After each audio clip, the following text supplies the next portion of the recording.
zikir pada saat mau tidur. Di sini penulis mengatakan menyatukan dua telapak tangan seperti ketika berdoa, lalu meniup keduanya sambil membaca pada keduanya surah Al-Ikhlas. Sudah kita tahu tentunya. Bismillahirrahmanirrahim. Di sini di buku kita ditulis Qul huwallahu ahad, Allahus samad, lam yalid wa lam yulad wa lam yakul lahu kufuwan ahad. Katakanlah dialah Allah yang Maha Esa. Allah adalah Tuhan yang bergantung kepadanya segala sesuatu. Dia tidak beranak dan tidak pula diperanakkan, dan tidak ada seorang pun yang setara dengannya.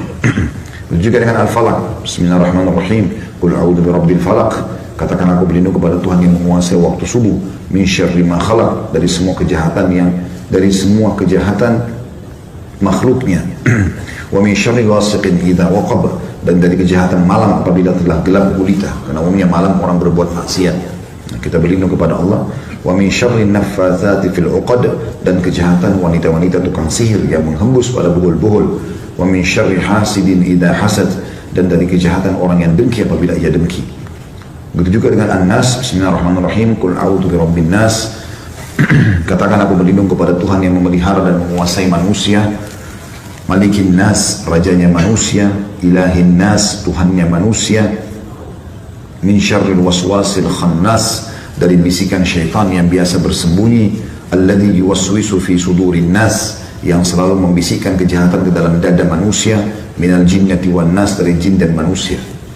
Dibaca lalu ditiup ke telapak tangannya, kemudian dengan kedua telapak tangan itu dia mengusap tubuh yang dapat dijangkau dengannya, dimulai dari kepala, wajah, dan tubuh bagian depan sebanyak 3 kali. Hadis ini riwayat Bukhari, jilid 9 halaman 62, dan Imam Muslim jilid 4 halaman 1723. Jadi bisa teman-teman lakukan dengan 2 cara. Baca Al-Ikhlas, Al-Falaq, An-Nas sekali-sekali, tiup ke telapak tangan, lalu usap dari kepala sampai kaki, diulangi sampai 3 kali.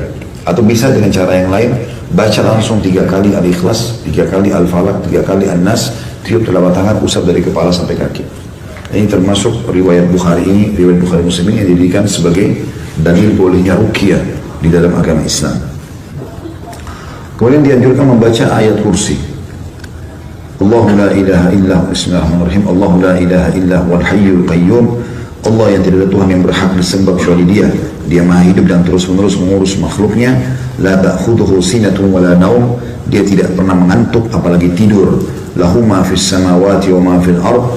Miliknya lah semua yang di langit dan di bumi. Man dzal ladzi yashfa'u indahu illa bi'idzni. Tidak akan pernah ada yang bisa memberikan pertolongan di sisinya kecuali dengan izinnya. Ya'lamu ma baina aydihim wa ma khalfahum. Dia adalah Tuhan yang mengetahui semua apa yang ada di antara kedua tangan mereka dan di belakang mereka. Wala yuhituna bi syai'in min ilmihi illa bima syaa. Dan mereka tidak mengetahui apa-apa dari ilmu Allah melainkan apa yang dikehendakinya. Wasi'a kursiyyuhus samawati wal ard. Sungguh maha luas telah pijakan kaki Allah atau kursinya Allah, ya, seluruh langit dan bumi ditutupi atau meliputi seluruh langit dan bumi. Kursi Allah meliputi langit dan bumi. Wala ya'udu hibduhuma wa huwal 'aliyyul 'azim. Dan tidak ada yang merasa berat dan Allah tidak merasa berat memelihara keduanya, dan Dia Maha tinggi lagi Maha besar.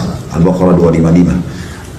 Ada footnote di situ bagi yang pegang bukunya, halaman atau footnote nomor 127 di halaman 98. Keutamaan baca ayat kursi kalau mau tidur, barang siapa, kata Nabi SAW, barang siapa membaca ayat tersebut ketika hendak berbaring di tempat tidurnya, maka Allah akan senantiasa menjaga dirinya dan syaitan tidak akan mendekatinya hingga pagi hari.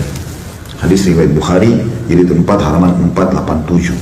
Nah, karena syaitan biasanya datang dalam mimpi, nakut-nakuti, ketindihan, ya, dan segala macam hal. Termasuk dianjurkan adalah membaca beberapa ayat terakhir dari surah Al-Baqarah. Tepatnya 2 ayat terakhir, ya. Ayat 285 sama 286. A'udzu billahi minasyaitonir rajim. Amanar rasulu bima unzila ilaihi min rabbih wal mu'minun. Sesungguhnya Rasul Muhammad SAW telah beriman terhadap apa yang diturunkan kepadanya. Begitu juga orang-orang beriman telah beriman terhadap apa yang diturunkan kepadanya. Kullun amana billah. Semuanya mengimani tentang keberadaan Allah, wa malaikatihi, dan seluruh malaikat-malaikatnya, wa kutubihi, dan kitab-kitabnya, wa rusulihi, dan rasul-rasulnya, la nufarriqu baina ahadin min rusulih, dan kami tidak membeda-bedakan antara utusan-utusan Allah itu. Wa qalu sami'na wa ata'na, dan mereka berkata kami dengar dan kami patuh. Ghufranaka Rabbana wa ilaikal masir. Pengampunanmu yang kami harapkan wahai Tuhan kami, dan kepadamu lah kami akan dikembalikan. Itu ayat 25-nya. Ayat 26-nya, dua ayat terakhir Al-Baqarah.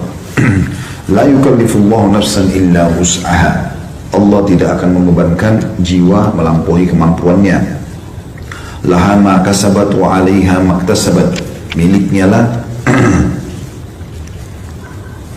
sesungguhnya ia mendapatkan pahala dari kebaikan yang diusahakannya dan mendapat siksa dari kejahatan yang dikerjakannya. Rabbana la tu'akhidna. Ya. Laha ma kasabat wa 'alaiha maktasabat. Rabbana la tu'akhidna in nasina aw akhtana. Wahai Tuhan kami, janganlah kau menghukumi kami karena kami lupa atau kami salah. Rabbana wa la tahmil 'alaina isran kama hamaltahu 'alal ladina min qablina. Wahai Tuhan kami, janganlah kau bebankan kepada kami beban yang berat sebagaimana kau bebankan kepada orang-orang sebelum kami. Rabbana wa la tuhammilna ma la taqata lana bi. Ya Tuhan kami, janganlah kau bebankan kami di atas kemampuan kami. Wa'fu anna, maafkanlah kami. Waghfir lana, dan juga ampunilah kami. Warhamna, kasihanilah kami. Anta maulana, engkaulah ya Tuhan kami. Fansurna 'alal qaumil kafirin, tolonglah kami dari orang-orang yang kafir. Al-Baqarah 285-286. Di situ ada footnote nomor 128 di halaman 101. Hadisnya adalah hadis riwayat Bukhari di jilid 9 halaman 94 dan Muslim jilid 1 halaman 554. Kata Nabi SAW, barang siapa yang membaca dua ayat tersebut di malam hari, dua ayat akhir Al-Baqarah, maka dua ayat tersebut telah mencukupinya. Makna mencukupinya adalah memenuhi segala kebutuhannya dengan termasuk menyelamatkannya dari segala mara bahaya. Jadi kalau dia misalnya naudzubillah terjadi gempa apa, dia bisa sempat bangun melarikan diri, intinya dia akan diselamatkan oleh Allah Subhanahu wa ta'ala. Kemudian masuk dalam doa setelahnya adalah tentu ini ada banyak riwayat berhubungan dengan masalah ini ya. Di antaranya sabda Nabi SAW, siapa yang membaca dua ayat terakhir Al-Baqarah maka semua permintaannya akan dikabulkan oleh Allah. Ya, sampai sebagian ulama menjadikan ini bagian daripada awal doa mereka. Mereka membaca dua akhir Al-Baqarah, baru mereka sampaikan hajat juga.